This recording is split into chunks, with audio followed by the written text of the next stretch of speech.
दोस्तों, आज की प्रेस वार्ता दिल्ली नगर निगम और दिल्ली पुलिस की खुल्लम खुल्ला लूट और भ्रष्टाचार की कहानी बताएगी। और इसमें आपको ताज्जुब नहीं होना चाहिए कि दिल्ली नगर निगम में भी भाजपा का शासन है और दिल्ली पुलिस यानी कि केंद्र सरकार के अधीन जो आती है उसमें भी भाजपा का शासन है। और आज हम आपको करोड़ों रुपए की एक संगठित लूट, एक ऑर्गेनाइज्ड डिकॉइटी के बारे में समझाएंगे कि कैसे बीजेपी के नेता करोड़ों रुपए की लूट एक संगठित ऑर्गेनाइज तरीके से कर रहे हैं।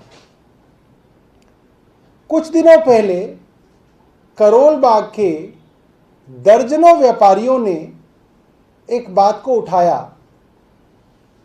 कि 2013 में एनडी मॉल नाम की एक बड़ी building, commercial building Karol Bagh में अजमल खां रोड पे बनी।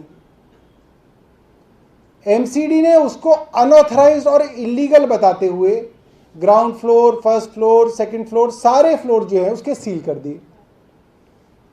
वो जो सील लगी उसके कागज हमारे पास हैं। बाद में उन दुकानों को अपने आप खुलवा दिया गया और 2013 से लेकर अभी तक 2021 तक यानी कि 8 साल हो गए, वो उस मॉल के अंदर जगमगाते हुए शोरूम चल रहे हैं। मामला जो नजर में तब आया जब वहां के व्यापारियों ने बीजेपी के बहुत वरिष्ठ नेता हैं, मुझे लगता है इनकी ऑर्गेनाइजेशन में भी जनरल सेक्रेटरी हैं, रविंदर गुप्ता, मेयर रहे हैं, करोल बाग के पार्षद रहे हैं, उनके ऊपर एक बहुत सीरियस एलिगेशन लगाया कि करोड़ों रुपए की वसूली करने के लिए रविंदर गुप्ता जी उनके ऊपर दबाव बना रहे हैं। और जब पूरे मामले के बारे में हमने पता किया तो समझ में ये आया, और इसके अंदर कई दुकानदार हैं जो वीडियो पे अपनी बात कहेंगे।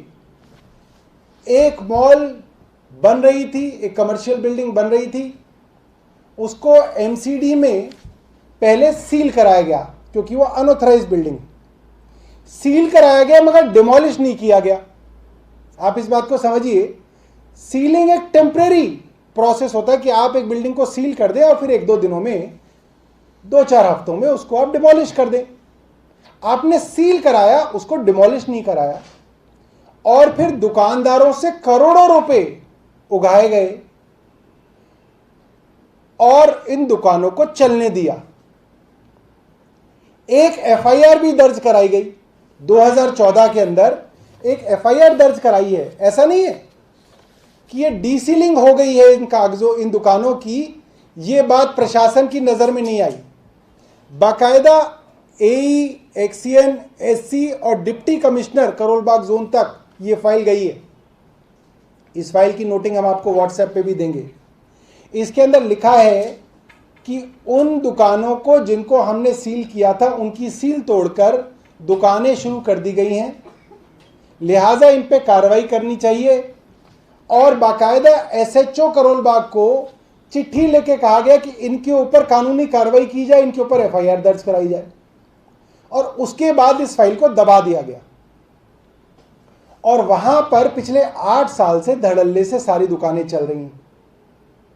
अब मामला फंसा इसलिए कि दुकानदारों से दोबारा जो है पैसे की मांग रखी गई और दुकानदार ये बताते हैं कि रविंदर गुप्ता जो बीजेपी के पूर्व मेयर हैं, उन्होंने पैसे की डिमांड रखी कि अब आप अगर इतना पैसा हमें नहीं देंगे तो हम आपकी दुकानें दोबारा से सील करा देंगे। इसका विरोध जताते हुए दुकानदारों ने मीडिया के साथियों को बुलाकर इस चीज को उजागर किया और वो मीडिया की क्लिप्स एक प्राइवेट टीवी चैनल के यहां चली। मैंने भी उसके ऊपर ट्वीट किया, उसको कोट किया। और सबसे हैरानी की बात यह है क्योंकि रविंदर गुप्ता एक्सपोज हो गए, उनकी ब्लैकमेलिंग और एक्सटॉर्शन एक्सपोज हो गई, तो आज सुबह एमसीडी ने दोबारा से उस बिल्डिंग को सील कर दिया। 8 साल से जो दुकानें चल रही थी, जो मॉल चल रहे थे, वो आज सुबह सील कर दिए गए। अब इसमें कई सवाल उठते हैं। जिस समय इस बिल्डिंग को सील किया गया 2013 में, उस वक्त पार्षद कौन थे? रविंदर गुप्ता थे। और छोटे मोटे पार्षद नहीं थे, बाकायदा मेयर थे। बड़ी पावरफुल पोजीशन है। मेयर रहते हुए ये कैसे संभव है कि कोई बिल्डिंग सील हुई हो मगर डिमोलिश ना हुई हो? सवाल नंबर 1 हमारा। सवाल नंबर 2, एक मॉल जिसको आपने सील किया, डीसी तक उसकी फाइल गई, फिर उसकी सील तोड़ दी गई, उसकी फाइल डीसी तक गई, एसएचओ को शिकायत गई, एफआईआर दर्ज हुई। तो ये कैसे संभव है कि 8 साल से इसके बावजूद वो दुकानें चल रही थी और कहीं चोरी छुपे नहीं चल रही थी, खुल्लम खुल्ला मॉल में चल रही थी? तो क्या रविंदर गुप्ता को समझ में नहीं आया? रविंदर गुप्ता को पता नहीं चला? एमसीडी के इतने सारे अधिकारी हैं, उनको नहीं पता चला? पुलिस को इसकी एफआईआर दर्ज कराई थी। कम से कम भी पुलिस, अगर बहुत घोर भ्रष्टाचारी एसएचओ होगा तो भी कम से कम उसने अपने आईओ को एक बार तो मॉल पे भेजा होगा कि जा भाई देख के आ जा, सील की फोटो खींच के ले आ, जिन्होंने सील तोड़ी है उनका बयान दर्ज कर ले, एमसीडी वालों के बयान दर्ज कर दे। कम से कम कोई ना कोई इन्वेस्टिगेटिंग ऑफिसर मॉल में तो गया होगा, उसने मॉल देखी तो होगी कि मॉल पूरी की पूरी चल रही है। तो पुलिस और एमसीडी के अधिकारी और भाजपा के नेताओं ने मिलकर करोड़ों रुपए इसके अंदर कमाए।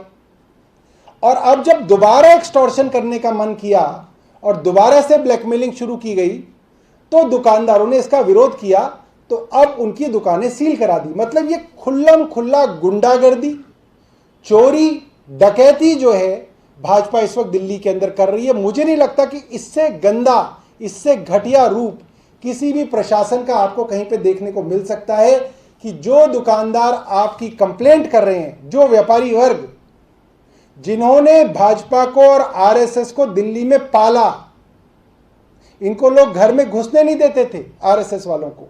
व्यापारी वर्ग था दिल्ली का जिन्होंने इनको चंदा देके इनको आज इस मुकाम तक पहुंचाया कि ये लोग आज केंद्र में सरकार चला रहे हैं। आज ये उस व्यापारी वर्ग के पीछे पड़ गए।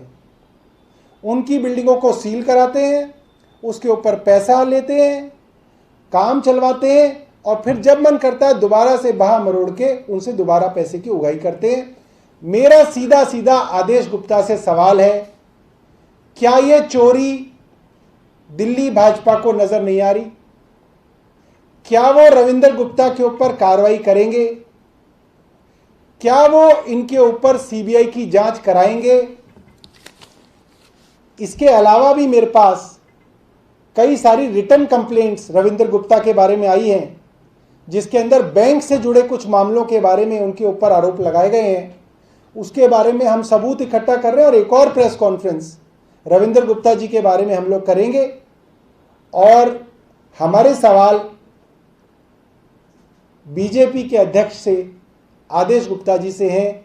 ये जो 5 सवाल हमने किए हैं कि ये कैसे हो सकता है, इसको वो एक्सप्लेन करें, क्योंकि मैंने देखा है अक्सर उनके प्रवक्ता की एक आदत बन गई है, जिस भी भ्रष्टाचार के बारे में हम सबूत दिखाते हैं वो कहते हैं नहीं, आम आदमी पार्टी तो ऐसे ही कहती रहती है, और फिर उन पार्षदों को उन्हें निकालना पड़ता है और लिखित में कहते हैं कि ये भ्रष्टाचार कर रहे थे। तो ये सवाल मैं आप लोगों से कहूंगा कि आप जरूर आदेश गुप्ता जी से पूछिएगा। ये एक प्राइवेट चैनल है जिसने ये स्टोरी 2-3 दिन पहले की थी, आप इसको देखिएगा। इसके अंदर दुकानदार जो है अपनी बात रख रहे हैं। ये वाली नहीं, पहले वाली चलाओ, पहले ये दूसरे में चलाना। और वॉइस नहीं आ रही पीपी, क्या करोगे?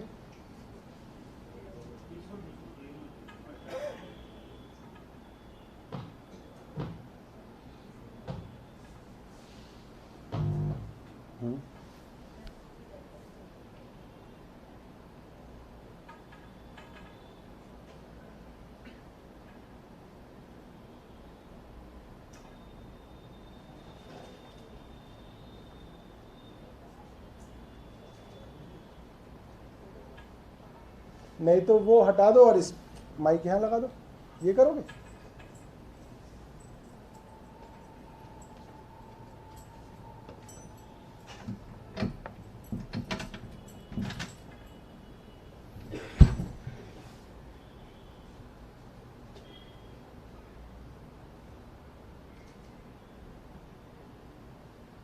ठीक है, कोई बात नहीं। आप एक काम करो, यहाँ ले आओ और उसको निकाल दोगे तो चली गई? नहीं चलेगी, वायर छोटा है। अच्छा, फिर क्या करेंगे? इसको उठा के वहाँ लगाओगे? ले जाओ।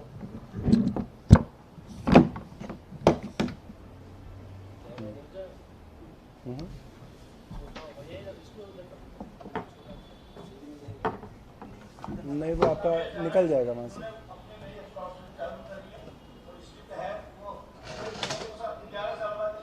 आप चलेगा, दोबारा चलाना है।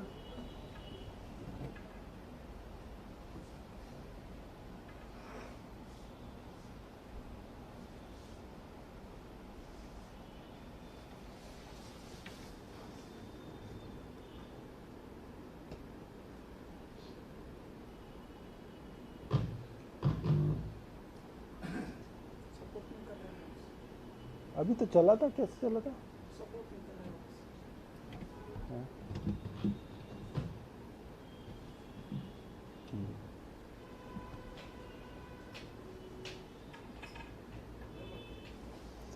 बहरहाल ये जो क्लिप हैं दो, ये हम लोग आपके रिपोर्टर्स के व्हाट्सएप ग्रुप पे डाल देंगे ताकि आप इसको देख लीजिएगा, है ना? ठीक है, बहुत बहुत धन्यवाद। बताइए।